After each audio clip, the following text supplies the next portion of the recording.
My name is Emma Maggs and this is Wildfemmes. My next guest is someone I have immense respect for and could sit and listen to for hours as I probe her on the many areas of medicine that I've become fascinated in. Dr. Olivia Lesslar is a functional medicine practitioner with a particular interest in psychoneuroimmunology and preventative medicine. Think mystery illnesses, biohacking, or harmonizing, as she likes to call it, sleep hygiene, and something that I would love to explore more in this chat is the body-mind-spirit connection, which she recently gave a TED Talk on. She has had several papers published on a variety of complex areas that go so far above my head and has worked with specialists on complex cases all over the world. Before we dive in, I wanted to mention that I am by no means a medical or psychological professional. In fact, I barely passed high school. But I am someone in a fortunate position to be here with Dr. Olivia today, and I endeavour to ask her all the questions that you at home would benefit from. Think of me as your conduit to the good stuff. Dr. Olivia, thank you so much for joining Wildfemmes. Thank you so much for having me.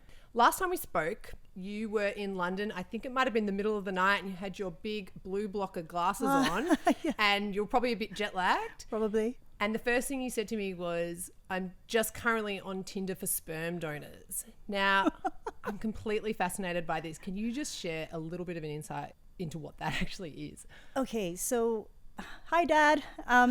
So the app is basically a way to connect people who are willing to donate sperm or egg or uterus, or couples looking for sperm or egg.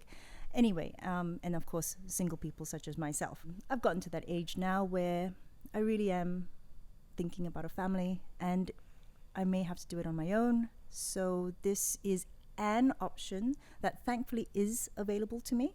And I'm browsing, I'm window shopping, I'm having a look. I haven't bought anything yet, but you know. And so it's actually like an app that you can swipe through. Yeah. Isn't that swipe just left, swipe right? Crazy, and how empowering for a woman too that just wants to make her own choices. Yeah, actually I hadn't thought about it that way, but absolutely. You did mention that there was a term on there that you had to look up. What was it? So there was this guy talking about, you know, the work he's done and his education and what have you, and then he writes NI only. Now I don't know what that means. So I'm Googling it, and it means natural insemination only. So yeah, I swiped left on that. That is so interesting. My mind automatically goes to like a bit creepy. Yeah, I was also NI, not interested. Yeah. So, yeah. What an experience. Well, I look forward to hearing how that journey goes for you. But I would like to ask you, you are obviously a very attractive, with a beautiful smile, Asian woman. Now, I was wondering, has this been a help or a hindrance for you as you've navigated your path in medicine? Both, I would like to say. Interesting. Because I'm also small, right? And obviously female. I have noted that in hospital settings, especially with older patients, they actually tend to talk past me to my taller, whiter male counterparts / medical students under me, for example. But that's just a function of social conditioning. So it is what it is. How do you normally respond when that happens? Nothing. I just go, sorry, could you, I'm the one holding the clipboard, please. Yeah, please just answer my questions, right? And it's, I used to get offended about stuff like that. Back in the day, I used to get offended when someone asked me, oh, where are you from? And then I'll go, Australia. And they say, no, but where are you really from? And that used to really... I like the emphasis on really. Yeah. And that used to cut. I'm sure you've probably been asked that a lot. Oh, yes, 100%. And then I realized one day that they're not being derogatory. They're actually genuinely interested. And half the time they're interested because they think I'm, pretty or something like that. And they want to know. And so now I go, oh, well, my father is mostly Chinese and my mother is mostly Portuguese. And they go, oh, wow, I've been to China or I've been to Portugal. It's just a way for us to communicate. And I've noticed that people are trying to look for these points of connection. Like their version of small talk. Right. And because the semantics are wrong, that's not their fault. The where the question comes from is a good place, right? So where being the way I look has helped in medicine, I guess, is it's more about the charisma, if I can say that, the charisma and the willingness to try and be enthused about certain things, and people really respond to that. Of course, it helps if you look nice too. Well, I do have to say, I've always admired your bedside manner, because obviously having been in hospitals and many doctors' clinics, often male people that I've been dealing with, they can often be very dry and very direct, and it lacks a bit of that humility. Right. So thank you for being so wonderful to be around. But you know, part of it is because I've been sick, and I have been around sick people. My mum, you know, she died of breast cancer. She was 45 years old. She actually got diagnosed with breast cancer when she was my age, 43. Oh, wow. So when you've been around sickness and death, and you have been sick yourself, I used to be very unwell. Like, I grew up with asthma, hay fever, IBS, and then polycystic ovaries and infertility and, you know, all sorts of things. When you know what it's like to be a patient, and you know what it's like to hold the hand of someone who's dying, you have no choice but to really feel into compassion and empathy. Lean in. And I'm not saying that I'm perfect. Absolutely far from that. But at least I'm I sure have that you to can tap give into. it when you need to. Oh, yeah. Oh, You're sassy. I've seen it. yes. 100%. Can I ask a personal question? Is your mother's breast cancer journey, is that what inspired you to take a path in medicine? Or To be fair, I actually always wanted to be a doctor. So I wanted to be a doctor ever since I was a kid. Then I wanted to be a nun. Oh, Yes. drastic. Yeah. I was brought up Catholic. And then I wanted to be a doctor nun, combining the two. Oh, Anyway. like a modern day Mother Teresa. Yeah. And anyway, so I've always wanted to be a doctor. But yes, her journey, not just her experience, but my entire family's experience with cancer. And my father's a vet as well. So we've always been sort of medical, you know. That definitely did inform and inspire my journey and where I hope to be. I'm not there yet. You know, I am not the doctor that I am destined or I'm on the road to becoming, because that takes a hell of a lot more experiences, education, humility, all these things that as a slightly younger person, you know, who's standing on the shoulders of giants, you kind of sometimes forget. And that's why I like to go to all these conferences. Well, I guess we are kind of programmed, especially because of social media. I don't mean to always kind of reference social media as a negative thing, but it can, with the comparisonitis, we do expect overnight success. So where is Dr. Olivia going then? Look, all I know is that I'm really enjoying the journey. So I don't want to set expectations for myself. They work for many, many people, right? But I don't have a place I want to be. I just want to be fulfilled and happy and feel like I've made a mark, a good mark on society, I suppose. Yes, it would be nice if I was able to reach more people. That would be, you know, that would be certainly favorable for me, because I feel like I have a message that I would like people to hear. But satisfaction with what I do and how I do it, that's what I need to focus on now. So I'm not sure where I'm going, but I'm definitely enjoying this journey. Well, see, that's what this series is all about, is like, how do you, I guess, like that old adage, how do you enjoy the ride, not just the destination? So I did want to just take us back a step. You mentioned young Olivia. Now, what was young Olivia like? Because the Olivia that I'm sitting with today is confident. You seem very well adjusted. I'm not sure, is this a facade? You seem very well adjusted, and just like you're someone who's really got her shit together. I would love to know, like, what was young Olivia like, and were you always like that? Yes, I have always been confident. I love the stage. I've done stand-up comedy when I was in my early 20s. So, you know, I've always loved the stage, always loved public speaking, and have always been quite confident. And that is a function of my parents. My father is a very confident public speaker, blah, blah, blah, blah, blah. My mother, she always told me how wonderful I was. In a nice way, not in a helicopter parent, you know, you are perfect and you can't do any wrong type of way. She was just beautiful like that. She always complimented me. She never put me down. She disciplined when she had to. I still remember when we first moved back to Australia when I was 15. So I left Australia when I was 5, came back when I was 15, and I was starting a new school. And it was tough, right? At that age, I didn't have any friends, and I'd left all these people behind. And anyway, I was in a mood a lot. And my mom came into my room one day. A moody teenager, never heard of that before. Right. I mean, I was so different from everybody else. My mom came into my room and she sat on the edge of my bed and she just said very quietly, you know, if I was your age, I'd want to be your friend. And, you know, she just say stuff like that. You know, she was always so supportive. Anyway, I was a very... Sound like she kept you grounded. Yeah. She was... I was always a confident person.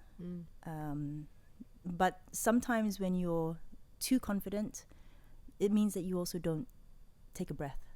And then you say things out of turn, but you say things that hurt because you don't realize you're not slowing down to think first. And that's still something I struggle with now, where I sometimes need to realize I have to slow down. And my mum always used to say, you know, more haste, less speed. And that's sometimes how I feel. You know, there's so many opportunities, so many things to do, to see, to say, to be. And sometimes you just need to slow down, because the one thing about being a doctor is that, well, we go through our careers in medical school being told that we're the top 1% or whatever it is. That does go to your head. Of course it does, right? Imagine. You know, all those conferences I go to, the one reason why I go to conferences that are outside my sphere, outside my wheelhouse, is because you realize how much stuff you don't know. And it's good to know that. Yeah, and that keeps you grounded. Also, just what's the term? Stretching. Yeah. Stretching all the time. You mentioned that you used to suffer from a lot of different ailments by the sounds of things. What does experiencing, and there's probably like a little bit of trauma mixed in with that, like how did you overcome all those? Well, I mean, back then, it was in my genes, right? I was born like that. So you just accept that that's your lot in life. Do you reckon that's really common today? Oh my gosh. The number of patients who are basically floating along the river of life, a victim to their genes, is insane. And you're saying we are capable of changing our... Yes, that was what my TEDx talk was about the fact that, you know, this rise of chronic disease, we have normalized that which is not normal just because it's common, and we need to start taking control of our own health. If we are constantly relying on an external source of relief, your doctor, a pill, a supplement, whatever it may be, and you have no control over your destiny, that's a terrible place to be in. So how do you recommend someone who is maybe suffering in certain ways or relying on pharmaceuticals, how do you recommend someone getting to the root cause of these things? Because often I've noticed through my own experiences and my friends' experiences that sometimes like A might be hurting, but it's actually because of B. Yeah. So like how do we actually get to the root cause? Like who do we speak to? What do we do? So, you know, in medical school, the one thing that we were told was you can find the majority of what you need from the history. Talking to the patients, when did it start? How did it start? What were you doing? What makes it worse? What makes it better? We were trained over and over again to ask these questions, because the answer is with the patient in their story if you give them time and space to tell you, and if you're listening, right? So usually that's where I would start with my own patients, taking them right back, because patients want to, usually by the time they see me, they've been sick for a while, they're on lots of medications, and they're talking about the most recent things. That's not what I'm interested in. I'm interested in getting you off those medications. I'm interested in helping you put your disease or whatever it is in remission, or reverse the damage, or whatever it may be. Let's go back to the start. What happened there, right? Because by the time you've been sick for many years, like I was, and you've been on many drugs, like I was, and you've been on many supplements, like I was, you don't know what's what. You don't know what symptoms you have because of the supplements or drugs you're on, right? So you do have to backtrack. And when you get a really good history, the patient actually tells you what's wrong with them. In a manner of speaking, yeah. That's really fascinating. Like, for example, I find it really common to like go out for dinners or be around people where half of them are allergic or have allergies or intolerances to gluten, dairy, this, that. And it does feel like there's been an increase of that. Like, what do you think is causing that? Lots of different things, but there are things called threat receptors. And threat receptors are in higher density in areas of our body where if there was going to be a breach of our integrity, it would be usually through one of these guardian sites. A guardian site of the body includes your eyes, your nose, your mouth, lungs, gastrointestinal tract. For women, our vaginas, bladders to a certain extent, and skin, especially if it's broken. And what makes a guardian site so special is that it has these threat receptors, also known as TRPs, transient receptor potentials, and it has a slightly higher concentration of mast cells. A mast cell is that first line of defense immune cell, right? Broad strokes, if it sees a dust mite or pollen or gluten or whatever, it will degranulate to protect you by inciting inflammation. Because inflammation, you know, in an acute sense, is actually very protective. So, which is contrary to what we often read in media. So, sorry, continue. Actually, yeah, you know, we were talking about... Yeah, we should probably touch on that. That's right. What happens is, if you have a constellation of things happening at the same time, where these receptors, I use the word threat receptor very loosely. They're actually just receptors taking in information from the outside world and the inside world, passing it on to your brain, and your brain can calculate, is this a risk? Is this a threat, or isn't it? If I were to climb Mount Everest to base camp in shorts, I would probably die, because my immune system would think threat, danger, danger, oh my God. But Wim Hof can climb up to base camp in shorts, and he has managed to change the activation threshold of his particular threat receptors, his TRPs. It's right? fascinating. So it's subjective. Anyway, going back to food sensitivities, I have seen, and I work with Professor Pete Smith, a amazing immunologist, allergist up in Queensland. We have seen in some patients, not all, but we have seen in some patients where the fear of food causes your immune system to already degranulate, and those pro-inflammatory cytokines coming out create those reactions to right, those. exactly. Wow. Part of it is driven by your mind. I'm not saying this is a psychosomatic thing the way other people have used it, derogatory, right? No, I'm saying that your mind is so powerful. It is trying to protect you even before it gets breached by a threat. Just a perception of that threat about to attack will cause that to be a problem.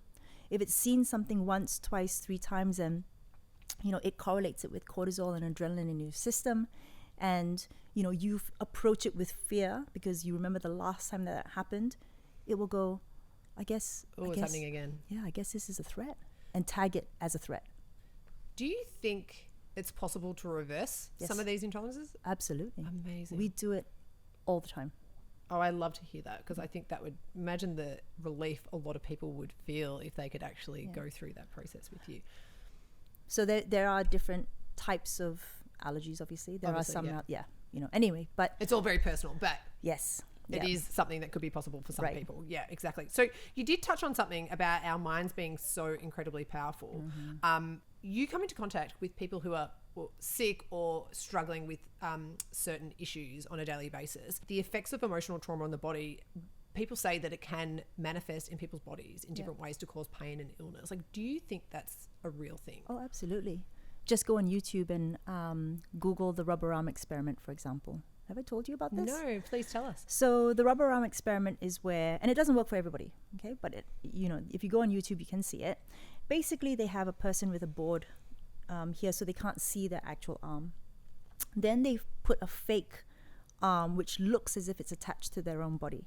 It's rubber, made of rubber. And you cover the connection to the body with a cloth. And at the same time, you move both middle fingers up and down, for example. And so they see the rubber arm moving up and down, and the brain can feel it because your actual finger is being moved, right? And then it starts to have a connection with the rubber arm, what it thinks it's seeing. After a while, you move the rubber arm without moving the person's actual arm, and they can still feel it. Hence the phantom limb stuff. Oh, so when people lose a limb, they still sometimes feel like they can feel it moving or wiggling. Right, because it starts here. Then you can actually see people feel pain and heat. They'll actually put needles into the rubber arm, and people are, I can feel it, and it's hot and all that kind of stuff. Powerful. Your brain is so powerful. I mean, that is what the placebo and nocebo effects are, right? What is nocebo? Sorry. So placebo is where if you think you're going to derive a benefit from an inert substance, you will. And the opposite is true. If you think you're going to have a side effect from something, you will. Gosh, isn't that crazy? And So I guess like the importance of actually working through your emotional traumas Yes. is so important. Right. Because holding on to emotional traumas, you know, part of it very simply, and this is a massive field which I know little about, but like you, incredibly fascinated. Yeah. The very fact that you're ruminating and that you are worrying, which is being in the future, that you're regretting or ashamed or whatever it is, and that's being in the past, means that you're not present. That's the first thing. 2, having these negative emotions tying you down, that means that you are constantly producing cortisol, stress hormone. What is cortisol? Cortisol is an immune suppressant. Even that is enough to tell someone the fact that emotional burdens and stressors can have a physiologic effect on a person. I guess with like great responsibility comes great power. Has there ever been moments where you've suffered imposter syndrome? Oh my God. I'm doing it right now. No need. Yeah. You're amazing. No, yeah, absolutely. And every day. And I when I first recognized that, I was quite embarrassed actually about it, right? Because Embarrassed that you were feeling, yeah, like, were you feeling like you were a fraud, or like what was the sensation that you were going through? yeah, I was feeling like I was a fraud, right? Because we all have done silly things in our past, and we have been that silly person at work. You know, we're mucking around and not having made the best decisions with, you know, whatever it is in our careers, in our choice of words or how we approach this particular situation. But I realize now that that is all part of the learning experience. You know, it's not about not making mistakes. It's how you learn from it. And how you move past them. So how did you overcome your imposter syndrome when it started to creep up? Oh, okay. So I'm definitely not over it. But the one thing that I realized that helped was I would talk about it to people, to someone. One time someone said to me along the lines of, it's the imposter syndrome that you feel, that actually means that that you're still searching and that you're not comfortable. And that's actually a good place to be in because it's motivating, right? So if your heart is in the right place, in the good place, and you are working for your patients, I mean, that's the foundation that you need to be at as any kind of a doctor. And I saw that as a good thing that I have imposter syndrome, because it drives me to make sure that I'm living up to expectations, to keep learning. I did want to talk to you about something that's probably a little self-indulgent, but many women close to my age, I'm 30, I was about to say 38, I'm 39. I'm forgetting my age. I'm 39 years old, and a lot of my friends, when I catch up with them, and many of them do have children, a lot of them talk about waking up at like 4 a.m. every single night, and not being able to get back to sleep, or just waking up after a full night's sleep and feeling exhausted. Yeah. Brain fog is a really big one. A really good friend of mine suffers from really bad brain fog, and she can't get to the bottom of what's causing it. Right. There's always the term that gets thrown around, like mum brain. Yes. So I wanted to ask you, are these just like normal things we should be experiencing, or is this something that we need to look deeper in? It is very common. It's not something that you should put up with. It does happen, and we know that, and it's happened for decades, right? It's not a modern phenomenon, but it does seem to be getting worse. Partly, and it's so multifactorial, of course, but partly, you know, brain fog is part of it is a function of inflammation of the brain. Now, not hardcore inflammation, not meningitis. Terrifying. Yeah, low level inflammation, and some of it can be traced back to the fact that, you know, we're no longer in a village. A lot of you guys are looking after your babies on your own, and that is not only just stressful, but you don't have those breaks of being with other adults doing adult things, and you know, you don't have that, or you lack sort of those. I was going to say, or we're doing the juggle between work and baby and right, and all the things. And on top of that, you know, in many cultures, when a woman is pregnant or about to get pregnant, breastfeeding, or just after, you know, they're fed a special diet, very nutrient dense foods, organ meats, that kind of stuff. These days it feels like women, they don't have time to be even looking after themselves that much after pregnancy, where you've just made another person, you know. Yeah. And the number of women who will have thyroid issues after pregnancy, after birth, is ridiculous. Really? Wow. And it's considered, it is what it is. After pregnancy, you're going to have these. We're so complacent with these We are so things that are actually complacent. quite serious. Right, exactly. Because, it's so common, it's been normalized. And that's what we have to stop doing. We need to stop normalizing these problems.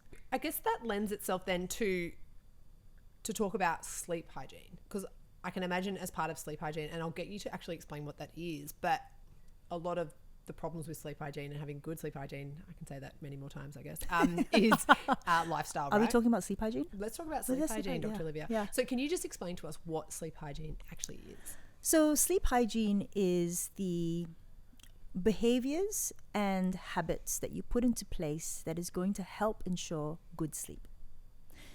Not eating too late in the night, not eating just before you go to bed, making sure that the temperature of your surroundings or your room is cool enough, making sure that you are not exposing your eyes to too much blue light or blue light at all after dark, bits and pieces like that. Because we're starting to, when I say starting, this has been going on for now about 5-7 years since great books and great researchers like Why We Sleep came into the average consciousness, and we know how important sleep is.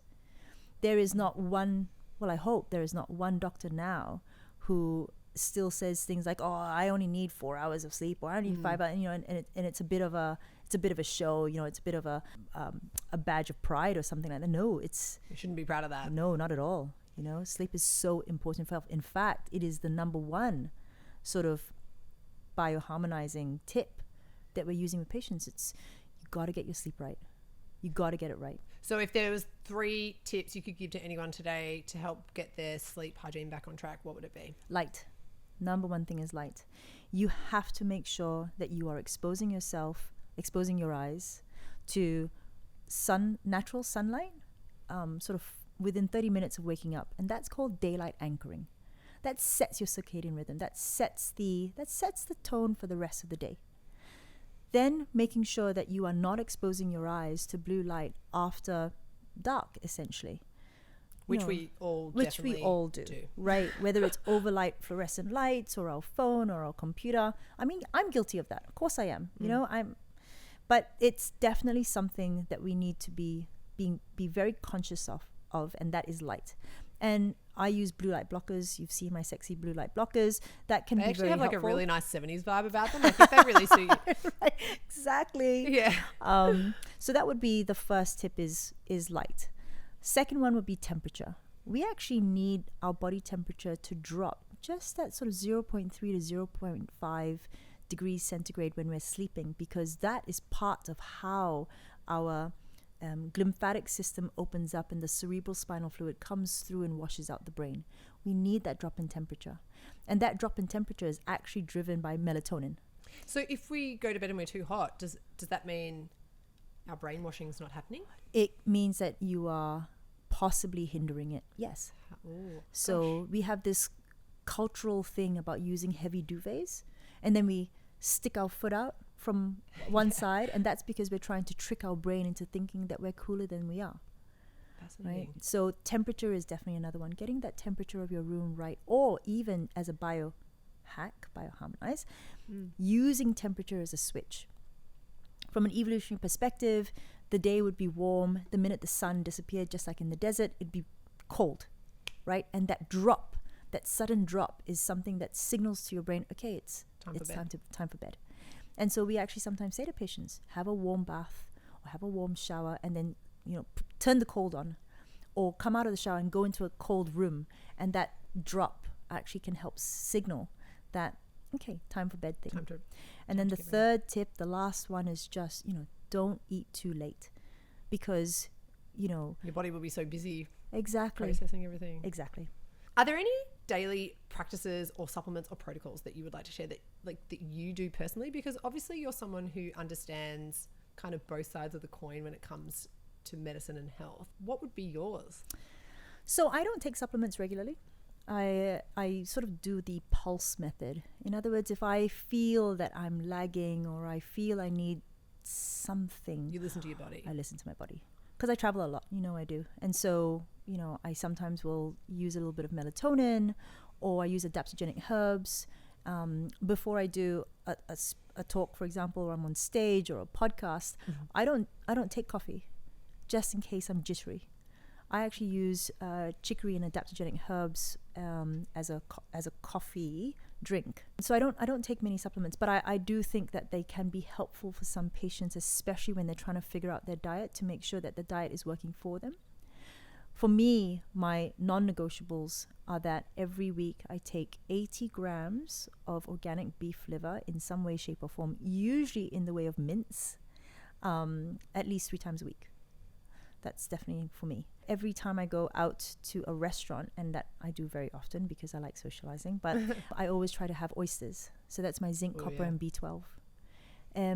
I have a teaspoon of fish roe. I try not to say caviar anymore because I sound like a wanker. But anyway, I take a teaspoon as long as you're doing it. Yes, exactly. With a shot of vodka, right? Like a martini. With the oyster spoons. Yeah, and I take a teaspoon of fish roe every day for my omega-3 fatty acids. Amazing. Yeah. So they're just like really simple things you can do every week or every day to like aid in a thriving life, basically. I think so. It works for me anyway. And of course, as you know, I use blue light blockers at night. Now, you might have noticed in every segment, all my guests have incorporated some form of woo-woo, and I've coined the term boo-woo, which is my collective noun for I like it. Kind of like wellness and spiritual practices that we can incorporate into business. And I was just wondering, is there any boo-woo that you incorporate into your day and life with your professional practice? Absolutely. Well, yes, absolutely. I don't know necessarily my professional practice. I suppose it does feed into that, right? Because I truly advocate for and believe in the mind-body connection. Yes. Right? And a lot of my friends know this of me now, but I have started overtly, openly, out loud talking to my immune system. So, oh my God, I love this. Go. Right. So I was in Melbourne recently and something fell out of a tree, hit me in the eye or just underneath, and it started to get red and swollen, and I realized, it's still red and swollen. What's going on? And I realized it's because it was just after I did something quite stressful. I was on stage and stuff. And I thought, okay. So my immune system is all... Your nervous system is freaking out. It's all freaked out, and I'm slightly sympathetic dominance right now. And I actually outwardly said, thank you, gratitude. Thank you so much for trying to protect me. I appreciate that you are doing this inflammation because you're not sure about this particular threat. I assure you I am safe and I am okay. I am safe and I am okay. I am safe tapping. And I am okay. I am safe and I am okay. Right? To be honest with you, I've never formally learned about tapping. I've seen it and I'm like, why not? It keeps the conversation going and open between my mind, my brain, and my body. Right? Because and all of them are so well connected. So. Yeah, well, I'm trying to be, right? And so I do that often about a lot of things. I love that. Yeah. I'm sure that practice too would work for a multitude of different things. Like, yes. For example, insecurities. Can I ask you, do you have any insecurities? Isn't that funny? The minute you said that, I actually went to my body, right? And I scanned myself from head to toe, trying to find a part that I was insecure about. Because when I was younger, I was insecure about my thighs or this or that. And I realized, no, actually, I'm really happy here. Oh, that's amazing. Now. Thanks, Mum. And then I realized, oh my God, the fact that I went to my body first with an insecurity just says volumes, right, about our society. So Very I'm much so I hope Goldie never has to grow up with those sorts of terrible ideas, because I am not following a traditional path in medicine. And because I'm sort of coloring outside the lines a little bit left of field, moving around a lot, and that I sometimes feel like I have to justify a lot of things that I do. So if you saw one of my reports for my patients, it reads like a book. I'm gonna say. Right? It's like 20 to one patient I did 80 pages long. Whoa. Just full of information, lots of references, and it's not for the patient necessarily. It's like proving your worth. Right. I'm afraid that a doctor's going to pick it up and go, what is this nonsense, right? Because this patient was told to do photobiomodulation, which is red light therapy, and this patient is now doing hyperbaric oxygen therapy, and this patient is now taking an omega-3 fatty acid supplement. What nonsense is this? And I put all my energy into making sure that document is full of references, not just to educate the patient, but to hopefully show the doctor that there's so many other ways to do things. Do you think there'll be a time where you don't have to justify, the fire will be worth the candle, so to speak? Oh, I like that. I don't know. I hope so. But for the moment, it is what it is. And it keeps me educating myself. So maybe it's a benefit. You're constantly leveling up. What are 3 things every woman or man should remove from their day? Chemicals from your personal products, from the products that you use to clean your home, in your house, the off-gassing of the rubbish that we buy from, those mass-produced furniture stores, the chemicals in our foods, the receipts, the thermal printed receipts. I don't touch those. Yeah, I found that out a couple of years ago, and ever since then, I steer clear of getting receipts. What is the favorite book you've read recently that everyone should read? It's a book by Norman Doidge, The Way the Brain Heals, I think it's called. Oh. It is a phenomenal book. Sounds amazing. Yeah. It basically talks about neuroplasticity of the brain and gives patients hope about the fact that the brain is not set in stone by the time you're an adult, and that you can't shift it or change things or whatever it is. You can heal it. You can heal it. Absolutely. And even if you give a patient back 10% of their brain and the capacity and their functionality, that's amazing. Yeah. Even if it's 2%, 1%, it's something they didn't have before, and just patients knowing that it's possible and that there are so many tools at our disposal. That's the placebo right there, isn't it? Just a little bit of self-manipulation. I'm a big fan of that, actually. Lastly, what keeps you wild, Dr. Olivia, at home, work, love, and life? Wow, that's a tough one. I'm a social animal. I love socializing. I love putting myself in situations where I'm meeting new people. So I will, I have attended 30 conferences this year. Whoa. Conferences or seminars this year. And it really keeps me alive. Like, it makes me excited, Yeah. And I don't necessarily think it's You love the connection. Yeah. The networking, the socializing.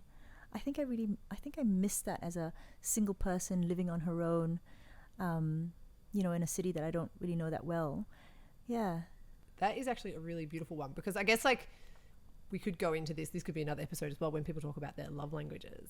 I'm sure yours is probably quality time. Perhaps. Quality time. Yeah. So that's actually, I've never had anyone say that before. So that's amazing. But thank you so much for your time. You're I so welcome. appreciate you being so generous. Thank you. I'm really excited to share it. Thanks. Thank you. Thank you for tuning into Wildfemmes. We hope that you enjoyed that chat, and be sure to follow us on our journey over on YouTube, Instagram, Facebook, and Spotify. Stay wild.